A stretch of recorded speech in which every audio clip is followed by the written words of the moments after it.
Hello and welcome to the Linux Spotlight. This show is dedicated to showing off the best thing about Linux, our community. This community is made up of developers, distro maintainers, YouTubers, and everyday users. Each one plays a vital role in our community, and the goal is to have a discussion with each individual about their journey into Linux and beyond. So join me now as we turn the spotlight on.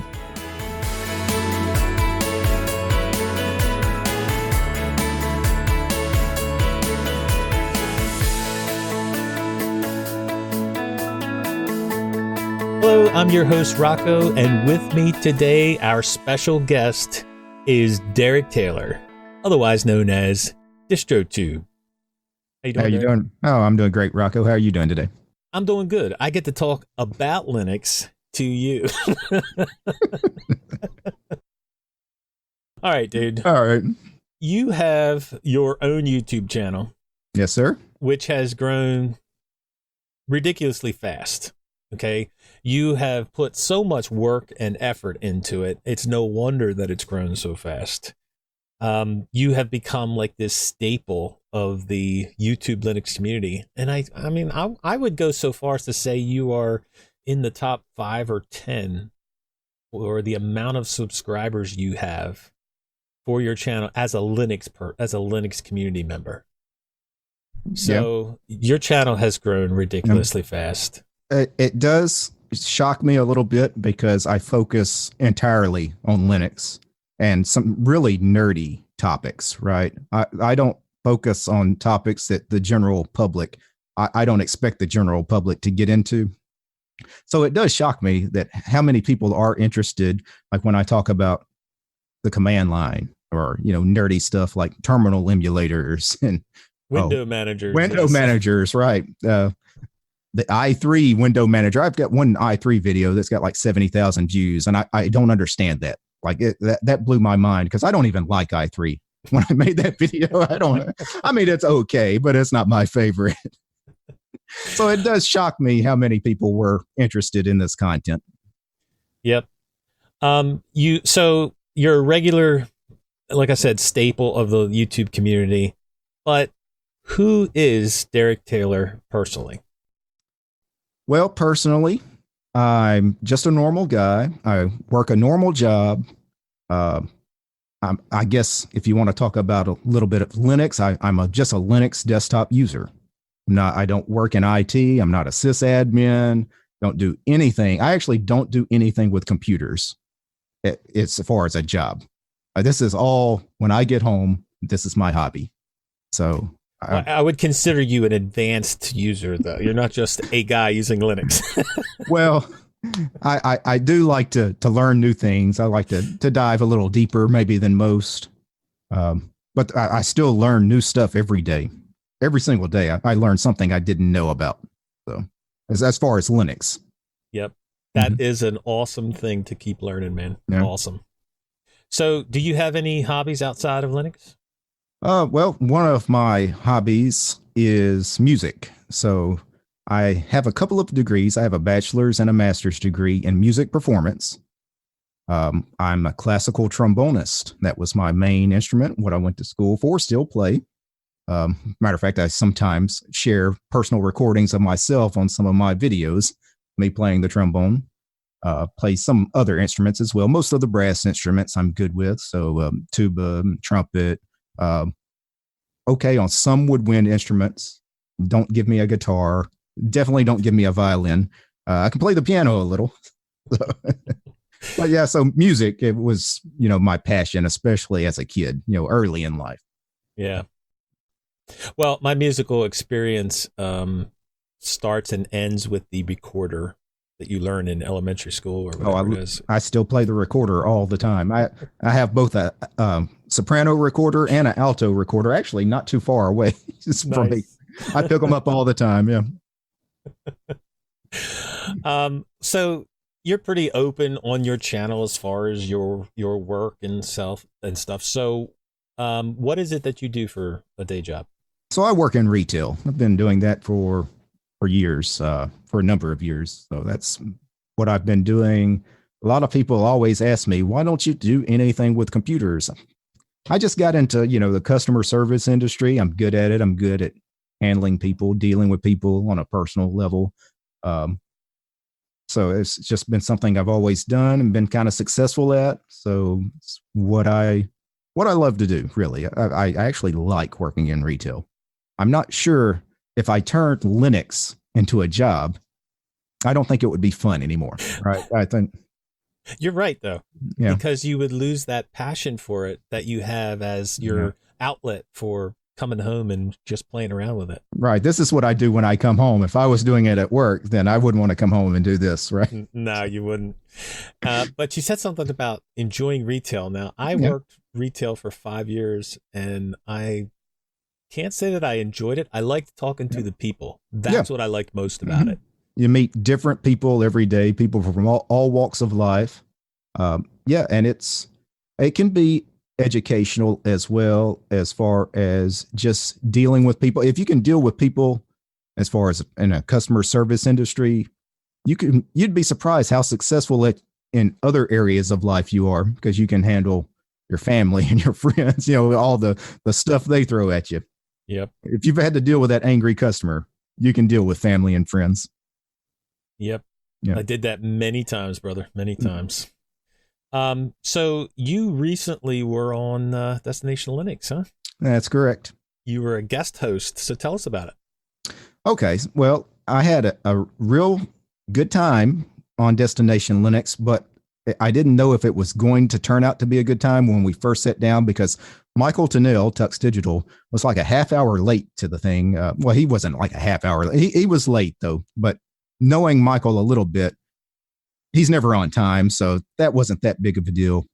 Then Ryan Dosky trolled me a little bit about my love for i3. He actually threw in like one of the opening lines of Destination Linux that I'm a big proponent of i3, which of course is Ryan is the big proponent of i3. Noah was a cool guy though, Rocco. Noah is a cool guy. Oh, jeez. Yeah. All right. So before we get too deep into Linux, where did you start with computers? What was the first computer you used?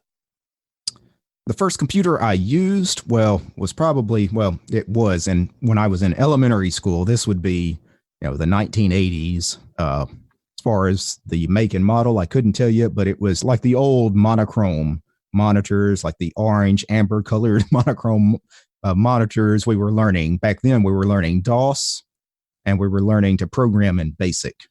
That was the language back then. Later, as I got a little older, 10, 12 years old, I remember going to my grandparents' house, and they had a Tandy PC. And I just thought it was the greatest thing, because on their computer, they had Where in the World is Carmen Sandiego? One of the first one. I remember that too. And that game was great. So I had to have a computer. So, like in the early 90s, I saved up. I actually got a job, worked, and saved up like $2,000 to buy my first computer, which that sounds like that's a crazy expensive computer. Now, that was normal then. The price of computers was outrageous back then. It wasn't unusual to spend $2,000-3,000 on, hardware that is completely obsolete now. You couldn't even run. So. Right. And that being back then, nobody, or not, I won't say nobody, not many people had computers then because of the price. It was very rare it wasn't until like 1995, 1996 or so when AOL kind of exploded on the scene and everybody kind of had to be on the internet. But before then, it was, you knew one friend of yours that had a computer, you would all go and play at his house so you could get on the computer and do whatever on CompuServe or Prodigy or whatever web service you had. Yep. So you get your first computer. How long is it before you get into how long is it before you hear the word Linux? Late 90s was the first time I knew what Linux was. So I got into computers. Like I said, I bought my first computer probably 1993, 1994. The internet starts becoming a big deal. I want to start building my own websites. I was that kind of kid. So web servers, even back then in the early days of Linux, the web pretty much was run on Linux. So any kind of web hosting I had back then, the big Linux distros for web servers were Red Hat and Debian. So I knew what Red Hat and Debian were long before I ever switched to Linux on the desktop. And I've, tinkered with building websites for 20, 25 years now.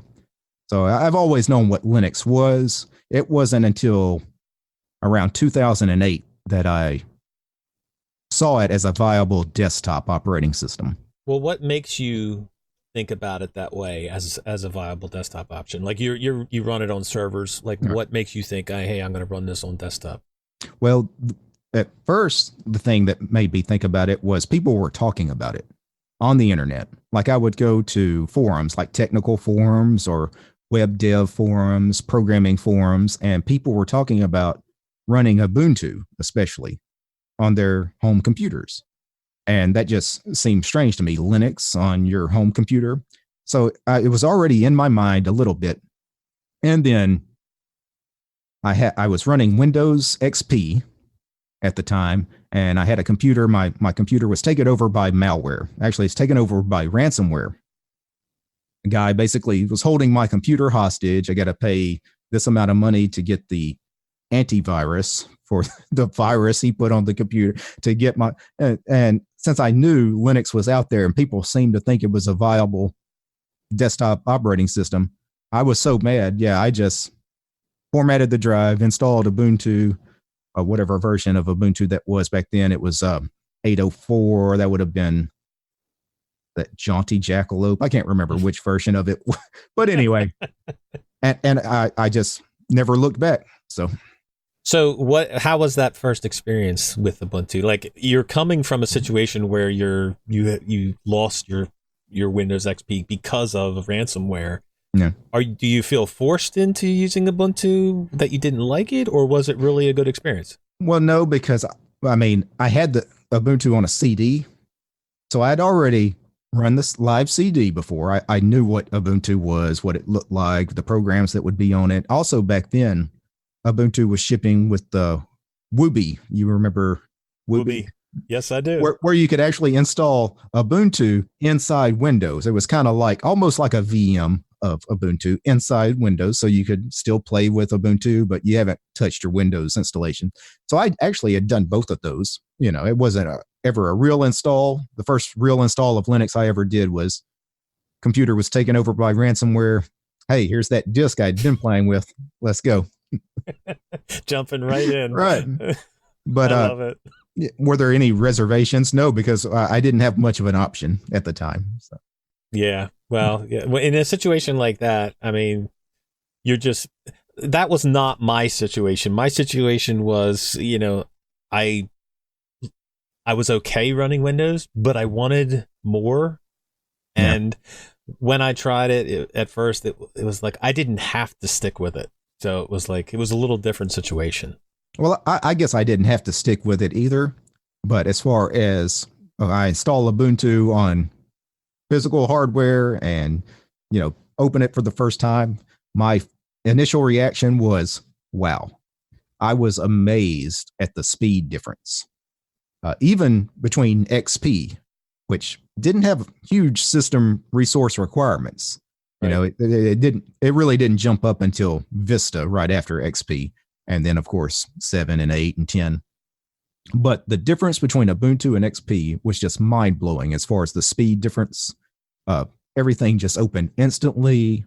The cool effects with those versions of Ubuntu back then, that was GNOME 2 with Compiz. That was the spinning cube and, drawing fire on the screen and just awesome times. Stuff that Windows XP users could only dream about.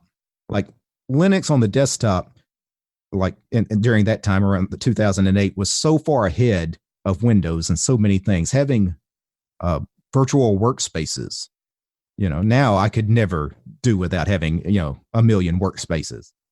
Windows didn't even have that.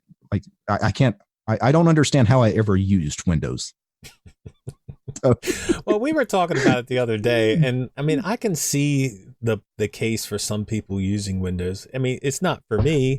I don't want to use Windows, but I mean, I could see the case for using Windows. But so do you use Windows at all anymore, or you're oh, completely Linux? so I haven't had a machine that ran Windows since then. Now, have I ever been on a machine that ran Windows? Of course, family, friends, computers. Sometimes they give me their Windows machine so I can clean it up and put Linux on it.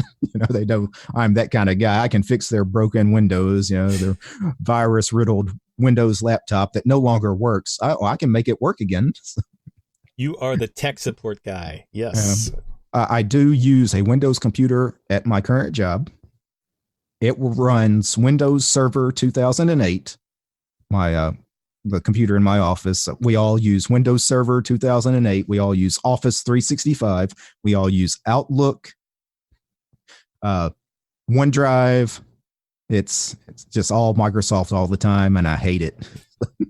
So why haven't you installed Linux on all the machines there? They're locked down. Now, I know enough I could get around it, but I'm afraid somebody would say something about it. It would get out. Yes. It would get out. But if I could get LibreOffice on that computer, it would cause me so much fewer headaches because Office 365 is a mess. There's so many things I try to open in Office 365 that complain you really need like the desktop version of Office. And everybody's getting away from the desktop client and moving to the web client. Yep. That is causing some issues. Mm-hmm. All right. So I know the answer to this question, but I'm going to ask it anyway. Okay. You have a ton of videos on your YouTube channel, everything from, distros to window managers to everything. Do you consider yourself a distro hopper? I don't hop that much. I do hop a little bit. I'm not one of those I hop every 3 days kind of person, but I'll hop every couple of months, 3 months maybe. On my main production machine, I might go 6 months on something. On my laptops, 2 months. I'll install something, run it 2 months. So This is your main machine you're talking, or are you just talking test equipment? No, on my actual main machine here. So I've had this version of Arco that I'm running for 4 months. Before that, I was running a different version of Arco. Before that, I was running Manjaro. Before that, I was running Mainline Arch. You're probably seeing a pattern, though. With the distro. For my main machine, I'm going to stay on an Arch base because I know it has everything I need to do what I do. But I will try different kinds of Arch. So, you're not supposed to distro hop on your main machine, dude. No, I've done that right before live streaming before. That's extreme distro hopping. Ryan used to do that to me all the time. I don't do that anymore because that particular live stream was so bad. So. All right. So if you were to say, now you switch every so often, but if you were to say, it's obviously Arch, but what is your desktop environment window manager of choice nowadays? So I don't do desktop environments at all. I never have. Even when I switched to Linux back in 2008, I saw the GNOME 2 desktop, lived in it a few weeks, but I never liked it. And I was looking for something else, and I found OpenBox. And I fell in love with OpenBox, and I used it, 6 months. And then I was looking for something else, and then I found Xmonad, and I lived in it for 6 months. Then I missed OpenBox, so I went back to OpenBox. And then, you know what? I didn't like OpenBox anymore. Then I found the awesome window manager. And then later I found Qtile. Then I went back to awesome. Then I wanted to go back to OpenBox. Then you see where this is going? Yeah, I see it. I have not stayed on one window manager or desktop environment for more than 6 months, probably ever. That sounds so familiar. Yeah. I do the same thing with KDE and GNOME. Mm-hmm. And then I throw in Cinnamon every once in a while. But I do the same thing. They're both so great and then yet infuriate me so much that I just switch often. But right now, it's August 20th. Count it down. April, when I got this computer, is when I installed Pop OS. I'm on GNOME. Since then, it's a streak. Just saying. Well, the other thing too is you mentioned you love both GNOME and KDE, but you probably don't install both GNOME and KDE on a single installation because of all the dependencies, and it would just fill up your drive. The great thing about me sticking to these minimal window managers, I have about 8 window managers on this installation. So I can log out of one and log into the other, and it doesn't conflict at all. No, because these are such small programs. I mean, you're talking very small installs. Often one file is all it installed. For some, OpenBox is like a 2-second, boom, you're done. So you should click the button, it's installed. So, well, KDE and GNOME do not play well together. I can tell you that. So, yeah, but they do have their own login managers. Say I have to install my own login manager, which light DM. Right. So, just saying. Yeah, I hear you. Give me that over GDM any day. No. Yeah. All right. So you started your YouTube channel in October of 2017. You started it with a video about Manjaro KDE. Yep. And one thing that I enjoy doing is I like seeing how channels evolve over time. So I was looking at your channel and just sifting through the videos themselves from the very beginning to the end, the titles, the thumbnails, and like I said, you have put so much work and effort into your channel. I remember when you had like 900 and some subscribers and you were just about to make it to 1,000, and I tweeted out, I said, how about we make sure DistroTube gets over 1,000 subs? And you made it happen. No, I did not make it happen. Your work and your content made it happen. But you've grown into this ridiculously big, awesome YouTube channel that has over 500 videos. Yeah, that's the amazing part, is the number of videos, because that's just not even 2 years. So it's like I really need to find a life and just step away from the camera and the keyboard. No, people love your content, dude. And like I said, to have that many videos, that's exactly why you have the 35,000 subscribers. You have put all this work and effort into it. But I got to ask you. Yes, sir. Coming up with a name for a channel is not as simple as people think it is. It's not. So where did you come up with DistroTube as your YouTube channel name? Well, 2 things. It had distro in the name, so obviously Linux related, because I was going to do nothing but Linux stuff anyway. The other thing was I knew that DT, DistroTube, was also my initials, Derek Taylor. So when people call me DT, it works on 2 different levels. That was, I love it. That was the reason behind it. That is awesome. So people online call me DT, and people in real life call me DT. So. That is awesome. I love it. So you also have, you have your regular videos, and you started a series taking into account. And this, you take whatever 5 titles or news items or whatever to talk about. Now, this is, to me, hard enough because, getting regular news and relevant news and then being able to talk about each topic is hard enough. And now you decided to do this show live. Are you like crazy? Well, I don't do it live every week. I only do it live when I'm pressed for time. There are some weeks I know I need to get the show out and I'm just work. I don't have a day off, typically to record it, edit it, and create the thumbnail, upload it, and all that. It's like a 4-hour process on a good day. Yep. About a 4-hour. I need a 4-hour block of time.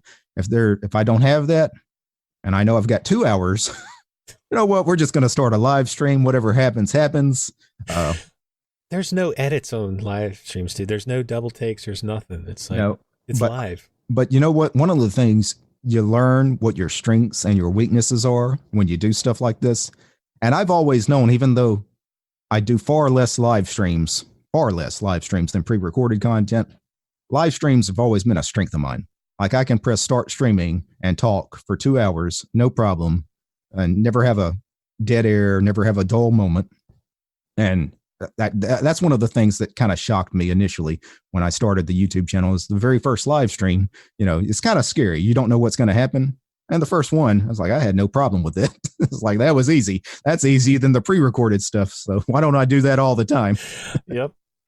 Hey, I tell people all the time about Biddle. I just hit record. I mean, I just hit start streaming and let it go, dude. That's like the easy part. So what is the goal, dude, of your YouTube channel? Do you have one? No goal. Like, what am I doing? I don't know. I really don't have any goals in mind. I haven't set any kind of metric I want to hit as far as anything I want to achieve. As far as the next thing is, what do I want to do as far as the future of the channel? What do I see for the future? I see myself focusing a little more on educational tutorial kind of things. I think I'm a good teacher. I think that's always been a strength of mine. And I see myself focusing maybe more on spreading the message of free and open source software as far as the philosophy of it, instead of, just focusing on, here's a Linux distro. Look, it's got GNOME. GNOME's still horrible. There's no reason to do that every video, I kid GNOME developers. I kid. Right. So. But, to be honest with you, though, quite a few, 2 years ago, that's basically all there was on Linux YouTube channels, was just you checking out a distro or something like. There were not many tutorials. There was not many educational items out there that you could actually go look. Like nothing to say, here's a problem I had and here's how to fix it. For example, I do a lot of stuff with command line tools and Vim and things like that. 5 years ago, you couldn't find that kind of content on YouTube. It was non-existent. There was one guy I know that's been around for 7 or 8 years. You probably know Got Letu, that particular channel. He was doing this kind of stuff way before it was cool. Of course, nobody paid attention to it back then because it wasn't that cool. But now people are interested, and I hope people are finding his channel, because that's where I learned a lot of my stuff, especially in the early days, was checking out his stuff. Yeah. There were, I won't say there was none. There were 1 or 2, 3, 4 channels maybe that you could get certain things, but it wasn't like on a regular basis. This is what they put out. Right. So people didn't crave that kind of content, the way they do now. Like when I put out something, it's like that kind of content typically gets more views than some of my other content, as far as, the really nerdy command line stuff. Same thing with guys like Luke Smith. He hasn't been around doing YouTube but a couple of years as well.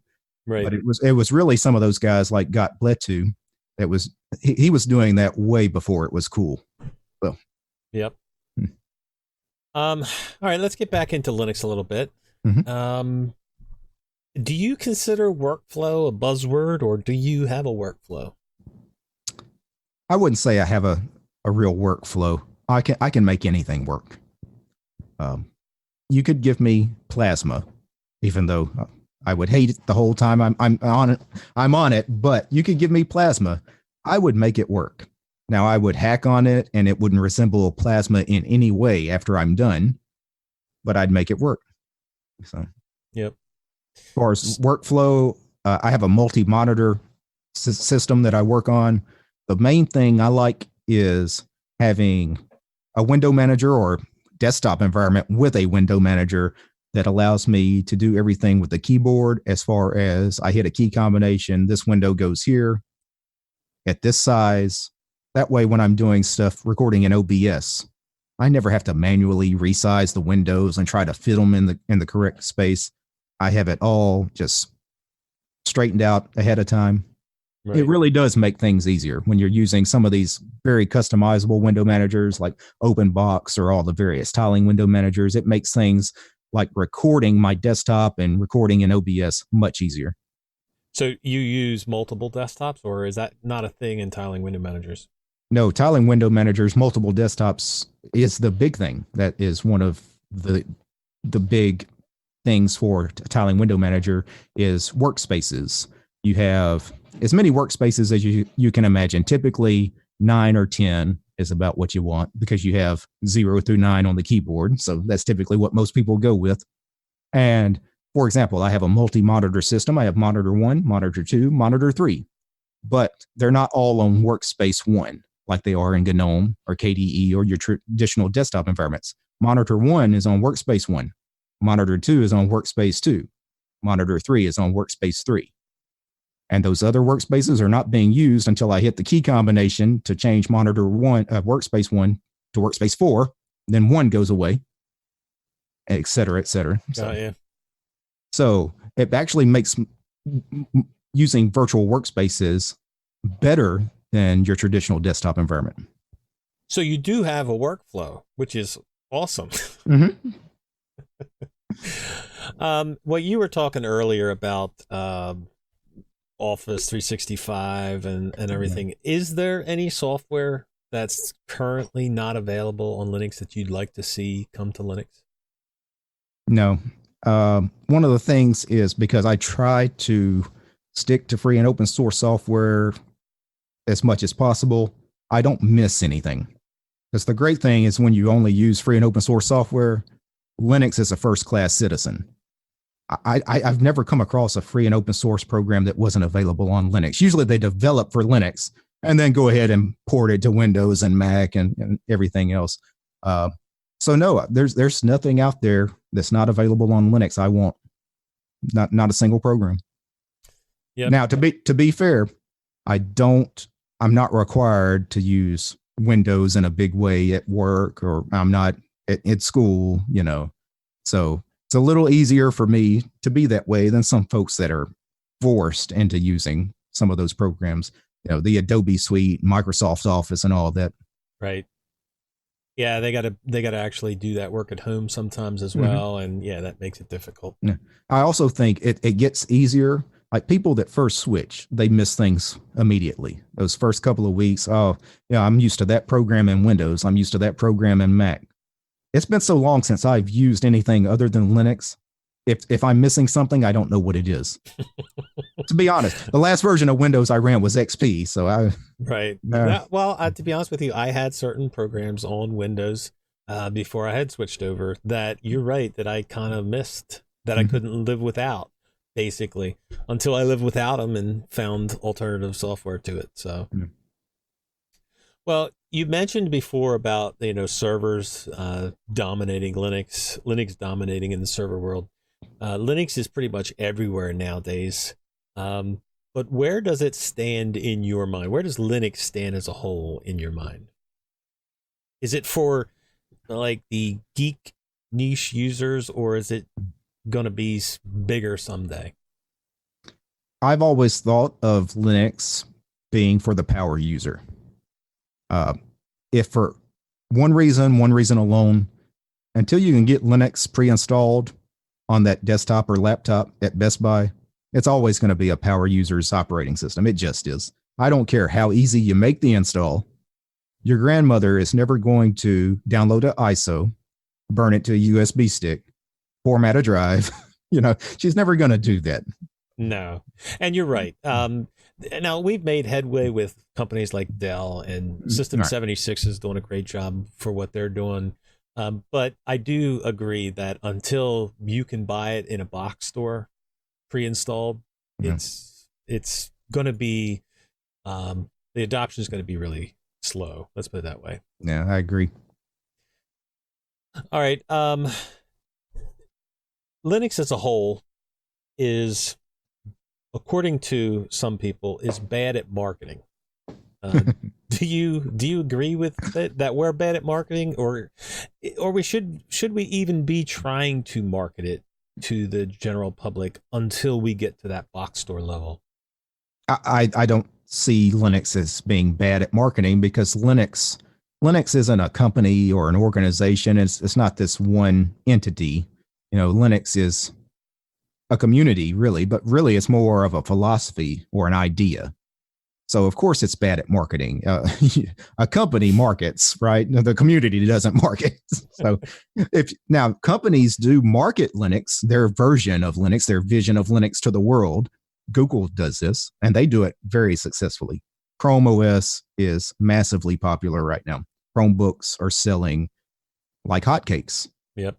And in some ways that is Linux, more so than Android is Linux. I know that's some people say Android is Linux. It has a Linux kernel, but Chrome OS is actually, it boots off a Gen 2 kernel. You could kind of say it's a Linux distribution. It's not as good as the one you and me are currently running, but it might get there one day. Yep.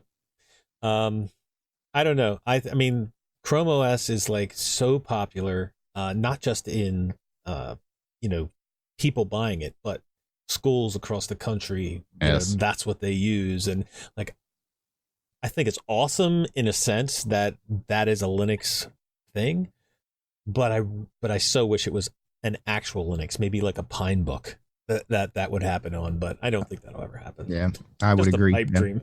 Mm-hmm. The problem is they can't market like Google. Like when you're talking about marketing, you need a real company marketing Linux, and there's no company that's going to market what we think of, typical your GNU/Linux distribution. I mean, there's Ubuntu, Canonical, and Red Hat and SUSE are the three big Linux companies most people think of. Mm-hmm. They're not interested in marketing, not to desktop users. Now they do a great job marketing to the business server cloud world, and they're all making bucket loads of money doing that. Right.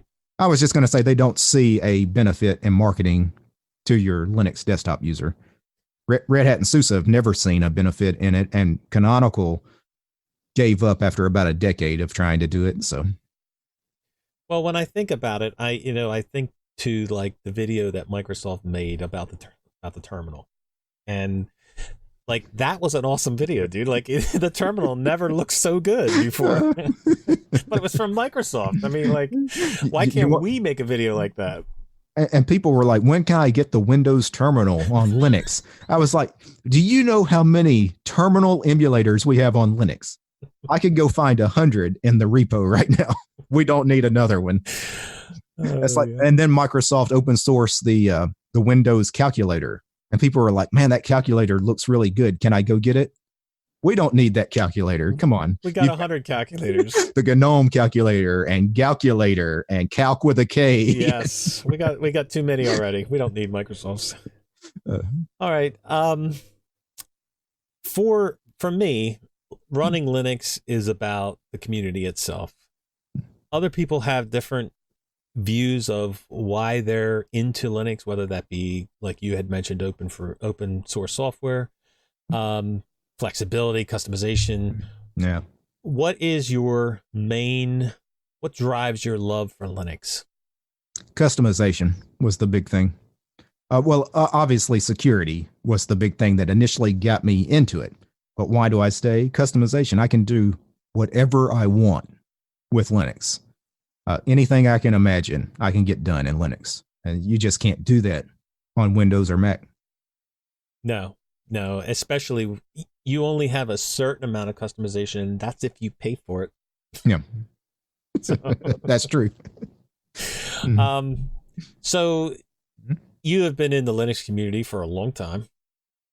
In your experience, how has it been, or how has it treated you personally? Okay, so in the 12 years or so that I've been doing Linux on the desktop, it's definitely changed. In those early days for me, you didn't have YouTube, you didn't have the kind of communities we have now. It was mostly you interacted in support forums for your distro or IRC chat. And let's just say some of those places were not the friendliest. Even today, some of those places are not the friendliest, but back then, oh no. You would get trounced. You would just get torn to pieces if you went to the Arch Linux IRC chat and asked a dumb question. And that wasn't just, everybody picks on Arch. I've had bad experiences, though, in other Linux distributions, forums and IRC chats, even some of the more new user-friendly distributions. They have some very unfriendly people in their forums. Some of those I won't name names, but No, I don't think you have to name names. I mean, there are not so friendly people in every community. yes, We just hope that the friendly people outweigh the not so friendly people. But you're right. I have had myself experiences that were outside of the arts community that were pretty yes, bad. yeah. And yeah, so but we are changing that, dude. Mm-hmm. Yeah, it's shocking as far as the reputation Arch gets as far as how bad their community is. I think it's undeserved in a lot of ways. I think people put a spotlight on them that's really undeserved because go hang out on the Debian forums and ask a dumb question. I'm just going to throw that out there. So, but I'm not going to name names, Rocco. Okay, don't name names. Okay, writing that down. Not going to Debian. No, so we have like right now you have 35,000 subscribers. They are not all technical geeks. Some of them are newer to Linux, newer to Arch. How do you bridge the gap to consider all of them and put them in your, or bring them together, I should say? Yeah, well, it's weird talking about like the audience for my videos. You would assume it's mostly more advanced people watching that, but it's people that just switched to Linux. It's people thinking about switching to Linux. And sometimes I have people that have been subscribed to me for months that have never switched to Linux. They're still on Windows, but for whatever reason, they watch the content. So, but they are the people that you want to reach because they're looking, they're thinking about it, you know? Yeah. So as far as bridging the gap, like I said, I make a lot of my content is for more advanced stuff, but even people that are not even interested in switching to Linux watch it. So I don't think there's that big of a gap. I don't think there's like a huge gap between the Ubuntu noob and the Arch elitist. You know, you can be an elite, arrogant snob on Ubuntu. Yes, and you can. You can install Arch Linux as your first Linux distribution if you really want to as well. So it's not like there's a clear dividing line between the noob and the elitist. You can. I don't know too many people that do, but you can. They trust me. They show up in the Arch Linux forums a lot. Not like every day, but it's not unusual to see a couple a week. Hey, I just came to Linux. I saw Arch. It was a cool logo, so I went with it. Now, I went through the install. The computer doesn't boot up. What do I do? Yeah, exactly. That's when you get that RTFM. Yeah, well, usually they're more helpful to people like that, though, when they know that they jumped into something they shouldn't have. All right, so being around Linux for a long time, putting out tutorials, putting out videos that help people solve problems. So how... Give me a problem that you had that you solved through Linux or whatever that is something that that people can relate to, that you feel good, like, man, I just solved that. Well, I've solved a lot of frustrating problems with my Linux installs over the years, and it's one of those things you get to the point where you do it enough, nothing phases you. No matter what you throw at me, it's going to be a problem I've never encountered before. I'm going to dig through a wiki. I'm going to find the solution, and I'm going to get it fixed. I always do. And, in 12 years, I've never come across a problem that I really tried to fix, and couldn't fix. So it's one of those things. You got to be one of those do-it-yourself kind of people. Like if you're a do-it-yourselfer around the house, fixing, your car or your dishwasher or whatever it is that breaks, it's the same thing with Linux. If you got that kind of mentality, something breaks, I'm going to fix it. I'm going to fix it. There's no doubt in my mind I'm going to fix it. Early when I switched, some of the things that I encountered are the same things that you probably encountered that broke, and most Linux users will eventually have, is video drivers that break, or broken grub. And, for a new user, that seems like the end of the world, because with a video driver, not the right driver, or broken grub, you reboot the computer and nothing happens, right? Black screen, what do you do? Well, eventually you figure out, well, you use a live USB to get back in the thing, install the right driver, reboot the computer. But to a new user, it's like the end of the world. They think they seriously broke something, maybe permanently broke something. But after you've broken these things hundreds of times, like we have, Rocco, yes, it gets to the point you immediately know the problem and can fix it. Like I know when the video driver is bad. I know when I can relate.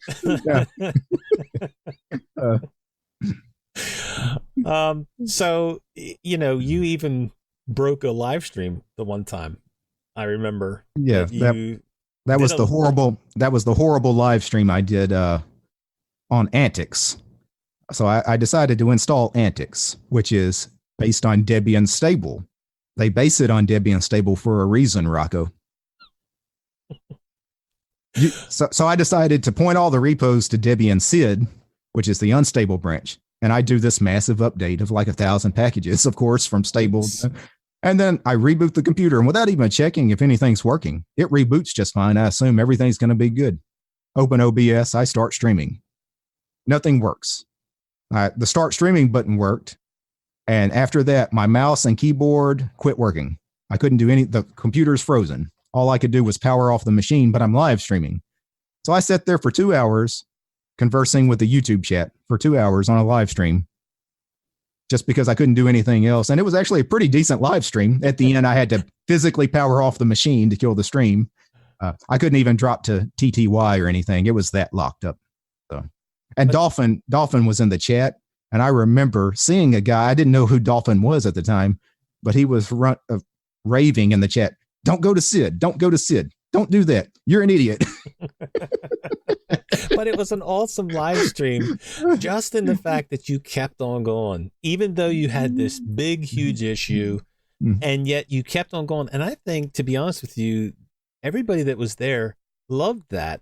And that made them respect you that much more. Well, it's also one of those things. It's kind of like the Linux installations that go wrong. So I've done plenty of Linux installs on video that didn't turn out right, but don't freak out. Read the wiki, or if you know what the problem is, you just fix the problem. I do it all on camera. Even if it's broken because I did something wrong, I leave it all in. I don't edit it because I want people to see, not me screwing up, but I want them to see something's broke. How do you fix it? Well, you stay calm. You don't just lose your mind. Just stay calm. You go and read the wiki. Oh, here's the solution. Put this in the terminal, hit enter. Wow, it works again. So, yeah. I think your content is perfect for that because it's not this polished, edited, channel full of fluff content.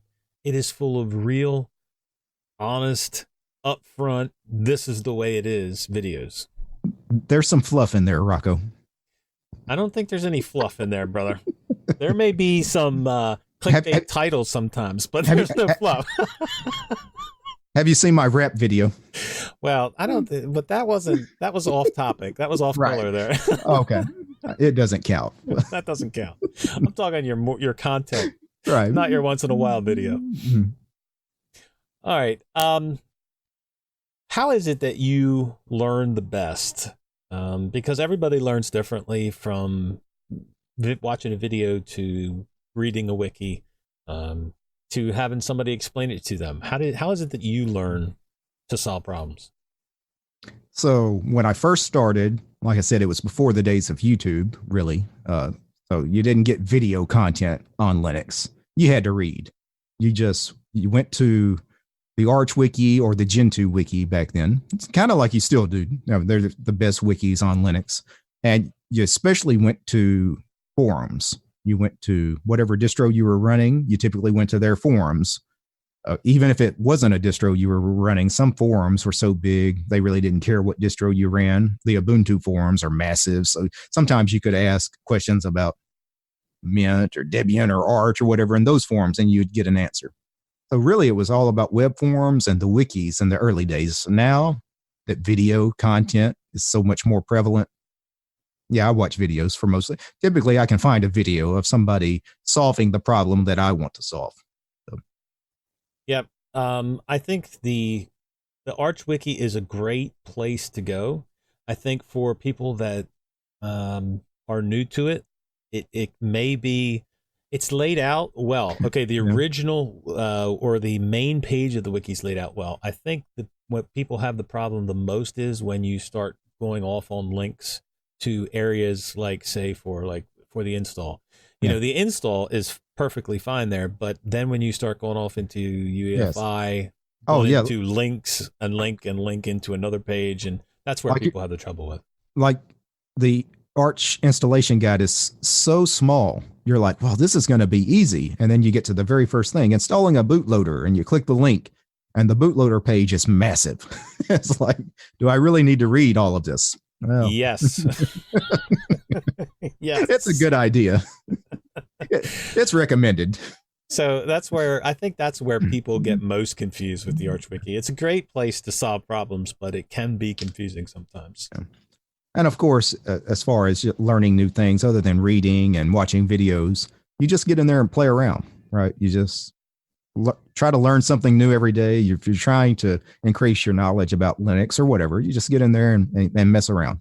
I do that, dude, but then I mess it up more. Well, that's part of the learning process, Rocco. If you don't break anything, you're not really learning. Right. I guess you could look at it that way. Mm. So where do you think Linux is headed in the broad scheme of things? Like, we talked earlier about, until we can buy it in a store, your grandmother's not going to go out and buy Linux. But Yeah. Is it going to be that Linux is relegated to the business end of things? I think so. I think it's basically for servers, business enterprise, and as far as the consumer market, again, it's mainly power users probably, or increasingly those that are very privacy oriented. I see more people getting off of Windows and Mac because of privacy concerns. Yep. I mean, every day it seems like there is a new article about some vulnerability somewhere. Yeah. And you know what drives me insane is when these tech news places, as soon as they see a Linux vulnerability somewhere, they're like splashing it all over the place, like it's the cool thing to do. And it's like, are you kidding me? Yeah. And it's some of the more popular ones here recently. I didn't even cover on video because I didn't even want to touch the evil GNOME thing. That was just I thought the articles about that were overblown, and then some of the videos I was seeing, it's like, yeah, I'm not even going there. Let's just leave that one alone. So. Yeah, I mean, a lot of the headlines that come out, they put in this big clickbait title that says, "Hey, Linux vulnerability. Be scared." I don't mind clickbait titles. That's just part of the business. It's the content of the article itself. Some of the evil GNOME things were not factually accurate. Well, that's what you find. You got this title that you get, that you've clicked on, but then the content is like scarce. It has, you basically have to be, standing on one leg, holding an umbrella, saying a certain incantation to get whatever vulnerability this is that they're talking about. It's like, are you serious? This is your big thing that you're worried about? Yeah. And the main reason I didn't want to touch it is because I thought people were throwing a lot of shade on the GNOME desktop environment over this thing that's completely unrelated to the desktop environment itself. Right. And I already criticize GNOME so much. People call me a GNOME hater, Rocco. I don't know if you know that. Are you a GNOME hater? So I was like, you know what? I might be a hater, but I'm not about to pile on with this. That was too much for even me. So. Well, the content that I was hearing, or the people that were in the circles that I was going through, where they're like, "Oh, don't install any extensions. This is why extensions are bad." This extension had to be installed by a script. Now, I've been on GNOME I've ran GNOME for a long time, installed many extensions, and I have never installed an extension via a script. And I wouldn't. Nope, no one would. That's the problem. So people that know better, you and me. Okay, you would never go install or download a script from GitHub without knowing what it was, without knowing what was in it. Okay, and then Are you going to run it on your computer? Well, to do that, you have to change the permission so it's executable. Most users don't even know how to do that. You got to give it root privileges for it to actually change things on your computer. When it asks for your root password, that should be a warning flag. Do I really want to do this? Right. Well, so yeah, I don't think any normal user would have ever run that script. Well, you have a GitLab site. Do you keep updated with it? I mean, have you put anything on it lately? Yeah, I keep all of my config files for pretty much everything I do. So every single window manager I've ever tried since starting the channel, all my configs are there. So you can find all my open box configs and Qtile and Xmonad, awesome window manager, everything. I also keep config files I keep my bash RC and my vim RC, various terminal applications like my IRC client IRC. I've got the config files for that. And wallpapers, of course, that's the big thing. So many people ask me about wallpapers. Like that's the number one thing. Hey man, that video, what's the wallpaper? And I don't know where I got the wallpaper. I don't know the name of the wallpaper. I just put it on the internet. I put like 200 wallpapers on my GitLab the other day. It's like, here you go, guys, just get it all. Yeah. Well, I used to get the same questions on videos. Not anymore. I don't put in many videos lately, but I used to get the same questions, here, what was that wallpaper you're using? Now I got to go figure out what wallpaper I was using. Where did I get it from? Going through saying, I don't remember downloading this wallpaper. I know I got it somewhere, but. Yeah. The problem with my wallpapers is I rename them all anyway. Like I number them. I run a script and it changes all the names to numbers.jpg. So I don't know what the name was originally or where it came from. Even if I did, who's to say it's still on the site that I got the wallpaper from 10 years ago, right? So your GitLab has your configs on it. So what does that mean? That I can go and download those config files and I can make my desktop look like DistroTube's desktop? It would be exactly the same. That's why I do it. So I don't have to go through the trouble of setting everything up again as far as writing config files. So if I'm running i3, for example, I've got it all configured. I've got my i3 config saved to GitLab. When I format the drive, reinstall, I just pull those configs down and my i3 is exactly the same as it was before. As far as all the layouts and the panel and workspaces and everything, I don't have to fool with that. Got that problem solved. So. Nice. And then when you do that with everything else that has a config file, with Vim and whatever shell you're running, like Bash and, all your terminal clients, maybe you're running a terminal email client or IRC client or whatever you're doing. You got all your config files, you just pull them all down and it's like nothing changed. So many people have suggested that to me over the years, and I just have never made the time to do it, and I should. Yeah, once you start doing it, it really makes a lot of sense. Because most of your programs that you use on a daily basis have a config file stored somewhere, and just save it. As long as it doesn't contain personal information in plain text. So if it's got like a password or something in it, yeah, don't upload that. Right. Like your Zoom configs or whatever. Yeah, upload them if you've got some settings you want to save or whatever. It doesn't I say terminal programs, but your graphical applications all have configs you could save as well. Yep. OBS. Yep. Mm-hmm. You could save all your profiles in OBS. All right. So you recently made a good sized purchase on some audio equipment for your channel, dude. So tell us about it. Yeah. So a few days ago, I got a mixer, a preamp, a compressor, and an equalizer, and the server rack to screw it all into. Because I don't know why. You don't know why. You wanted good audio. That's why you did it. Well, partly, but the audio was okay before too. It was I wanted to do more with hardware compression and EQ and get away from using things like the compressor and all the noise suppression and things like OBS and Audacity and things like that.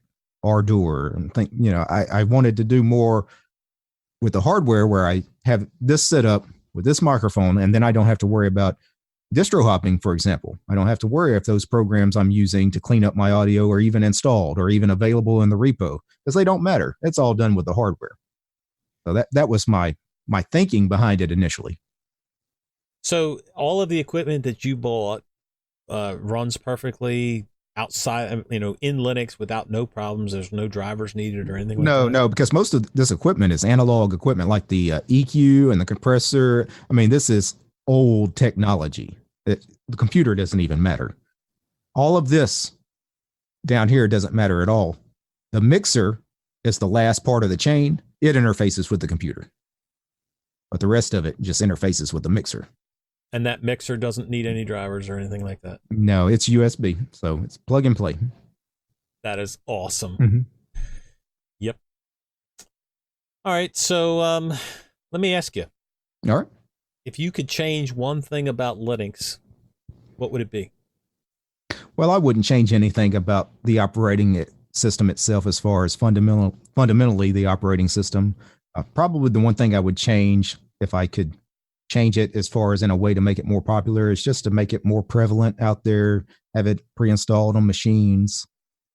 If we could make it even easier to install, I know that's crazy, as easy as it is to install now, but we've got to get it to the point where anybody can install it, even if they've never used a computer. I know that sounds crazy, but until we can get to that point, Linux will never penetrate the zeitgeist. It will never be popular among the masses until we get to that point. Right. I'm going to put a twist on to that question. Mm-hmm. If you could change one thing about your YouTube channel from the very beginning, what would it be? Oh, I'm not sure I'd change anything. Obviously, there's a lot of bad videos along the way, but again, it's like anything else. It's part of a learning process, kind of like leaving all the mistakes in the videos. It's just something to look back on, when that first video, how bad the audio was, how bad the video was, just everything about it. I don't think anybody has ever made their first YouTube video and thought, wow, that was really good. I'm so proud of that. I am so proud of that first video I made, dude. Right. That had the most terrible headset nasally audio ever. Mm-hmm. Yeah, I'm so proud of that. But it's one of those things you can't be good at YouTube initially. You just can't. Because until you've really made, I would say until you've made at least 100 videos, you haven't found your voice. You don't even know what you want to do until you've probably made 100 videos. At least that was my case. I didn't know where I was going with the channel. No, to be honest with you, though, you're right. Because so many people I talk to, they will, say, hey, well, I want to start a YouTube channel. And, like going back to the name, they say, oh, what name should I pick? And usually what I tell them is you have to decide first is what kind of content you want to put out there. Because you might change your content down the road. And then you pick this Linux name, and then you decide, well, I want to do something else or tech stuff, or I want to add hardware into it. And it's like, it no longer fits your channel. Well, I think that's why so many YouTubers, not just Linux YouTubers, but YouTubers in general, end up changing their name, sometimes multiple times. It's because interests change. They get interested in other things. Their content changes, which begs the question, maybe you should just name the channel after your own name. Maybe it should just be like in the early days where it was really just your name was the channel. It was a reflection of you as a person rather than a specific topic. Right. Well, the one thing, if I could change going back with my YouTube channel, definitely would be, and it's not that big of a deal, but I started out as Big Daddy Linux, and then actually it was Big Daddy it started out with, okay, but my original YouTube Gmail name was Big Daddy Linux. Well, then I decided, well, I may want to, do some other tech videos, like who knows what I'm going to do, So I dropped that and created the Big Daddy on Tech at gmail.com YouTube persona, because that was the only thing I could think of at the moment that I wanted to do was on tech. Okay, so it was going to be technology based, and then so now that's been my email ever since. And I still have the bigdaddylinux@gmail.com, but I actually meant to ask you this one time because I thought you were going to go a different direction with that story. I always wondered if you regretted the name Big Daddy Linux is because so many people now, hey, Big Daddy, does that ever get annoying? Being called Big Daddy. no, I mean, it's a little weird, Rocco. It's a little weird sometimes. Okay. But, yeah, I don't know. I think it's just one of those things. No matter what name you pick, it's going to be picked on, thrown around. Yeah. It just happens to be this one. So, all right. Is there anything else you want to share with people? Oh, I think we've covered most everything I wanted to share. One thing I would say is, Linux is great. We all are here because we love Linux. But remember how we got here with free and open source software, being privacy oriented and those kinds of things. And I hope people are never willing to compromise their principles, because I see too many people, especially regarding things like privacy and digital rights management, things like that. We're way too willing to trade our principles for convenience. So, well, I would like to expand on that a little bit, because that is such a it's such a touchy subject, because it is. Yeah, you want things to be convenient, and yet, in order for it to be convenient, you have to lose some of your privacy. I will give you a great example. Every human being on the planet knows Facebook is evil and you should not be on it. But 90% of those people that know that are on Facebook every day. Why? Because their friends are on it. It's just convenient. I want to talk to my buddies. So, yep. And I think that's where everybody has a different line. Yeah. Okay. Everybody has a different line of security versus privacy. Like, for example, my dad has a line and I have a line, and his is a little bit more security based and mine's a little bit more convenience based. Yeah. But we both have different lines. And yet I'll talk to some people and some of them just don't care. Do you worry especially about the younger generation that don't even know like what's up with privacy and security? They just assume they're being watched all the time. They're being listened to all the time, and they're okay with it. It's part of normal life. And I hate that that's becoming normal in our lives. Yeah, it is becoming normal. Like even kids in school, everything they do is being monitored, whether it's through their Chromebook or whether it's through cameras or whether it's through people. And it is a shame, because they're growing up in a world where that privacy wasn't instilled in them. Yeah. They don't even have it. It's not even there. Yeah. I mean, I grew up before cell phones, which, seems weird to the younger generation, when you could actually get in a car and drive somewhere, go out of state. Nobody would know where you were at. You couldn't get in touch with me if you tried. And people were like, well, what happens if you broke down? Well, it's kind of like the do-it-yourself thing. You fix your flat tire. You didn't call somebody to come get you. You didn't call roadside assistance. So, right. Well, thinking back all of the reasons that you chose to use Linux, customization is one of the things you said. Do those reasons still apply today? I think more so than ever. I think it's everything that it was in 2008, but just that much more. It's more customizable, more flexible, probably more secure. All the reasons I switched, those reasons still stand. And the alternative, Windows, all the reasons to get away from that still stand, more so than even back then, because Windows 10 is a much bigger mess than Windows XP ever was. If I was willing to get rid of XP, I would definitely not want to be on Windows 10. Yes, it is a privacy nightmare. Well, it's got spyware built into it now, where back then you actually had to go install your spyware in the XP days. Now Microsoft just ships it by default. So. That's a feature, dude. Right. All right. How can people get in touch with you, Derek? The best way to get in touch with me is Mastodon. So I have a Mastodon account. I toot on Mastodon a lot. We toot on Mastodon. We don't tweet, Rocco. Right. So I have about 1,500 followers on Mastodon. I kind of use it as a signal service where, every time I upload a video, I'll post it there because apparently people tell me the YouTube notification system is broken. I don't know if you've heard this. Apparently it is.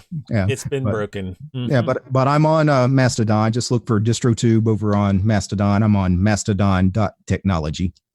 So what you're saying is we won't find you on Facebook. I deleted Facebook and Twitter like a year and a half ago. Actually, when Zuckerberg appeared in Congress, that was the last straw. I was like, I'm getting off of Facebook, and I deleted Twitter the next week. I was like, you know what? They're just as bad. They just haven't had the scandals yet. So I just deleted that from my life. Cold turkey. Same thing with Linux, cold turkey, just gone. And people always ask me, well, what about all the people that were following you on Facebook? I had, a couple thousand people following me on Facebook. Well, they know where I'm at. I mean, it's not like all your friends and family or everybody that was ever interested in you just, can't find you because Facebook is not there. Right. Especially real friends and real family. They know where I live. They could come over to my house. They probably have my phone number. They definitely have an email, so they can get in touch with you if they want to find you. Right. I'm not hard to find. I'm on YouTube after all, right? Right. Which is another privacy nightmare to begin with. But. Yeah, that's another problem I've got to solve. I'm working on a solution at the moment to at least mirror my content somewhere else so people don't have to view it on YouTube if they choose not to. Well, you will have to keep us updated on that. I will. All right, Derek. Thank you so much for joining me today. It was my pleasure, Rocco. It's good to hang out with you.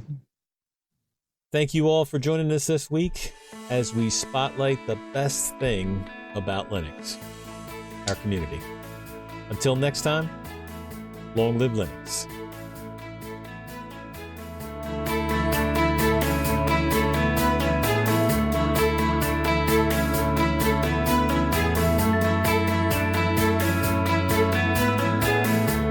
I'm going to hit record, and are you ready? Yeah, let's go. All right, let's do it. I am doing awesome, dude. I get to talk to Linux with you. Yeah. Yeah. All right. So, do you want to leave that in? You get to talk to Linux with me? No, I don't want to leave that in. I thought you might not. So. Okay.